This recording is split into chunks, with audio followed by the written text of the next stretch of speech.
Friends, good afternoon అందరికీ. ఈరోజు speciality వచ్చేసి ప్రపంచ పరిశుభ్రత శ్రామికుల డే అనమాట. ఇట్ మీన్స్ వరల్డ్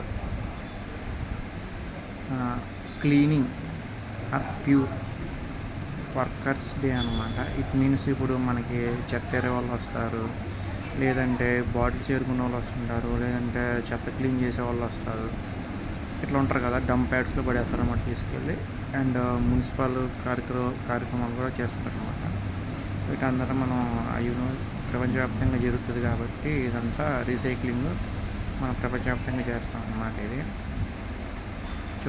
ప్రపంచ పరిశుభ్రత కార్మికుల దినోత్సవం సందర్భంగా శ్రామికుల దినోత్సవం సందర్భంగా శ్రామికులకి, పరిశుభ్రంగా ఉంచే శ్రామికులకి నా జోహార్లు. ఎందుకంటే వీళ్ళు పరిశుభ్రంగా ఉంచకపోతే ఈగలు అక్కడే వాళ్తాయి, దోమలు అక్కడే వాళ్తాయి, బుద్ధింకులు ఎన్ని ఉండడం వల్ల మనకు రోగాలు వస్తాయి అన్నమాట. సో ఇలాంటి పరిశుభ్రపరచబట్టే మనం అంత ఆరోగ్యంగా ఉన్నాం. ఒకవేళ వీళ్ళు పరిశుభ్రపరచుకుని చెత్త ఎక్కడెక్కడ వదిలేస్తే అడ్డమైన రోగాలు మనుషులకి వచ్చి మనం ఇబ్బంది పడతాం అనమాట. సో అదనమాట మ్యాటర్. సో ఏ డిపార్ట్మెంట్కి ఆ డిపార్ట్మెంట్ వాళ్ళు ఉంటారు. అట్లానే పరిశుభ్రత కూడా డిపార్ట్మెంట్ ఉన్నారనమాట.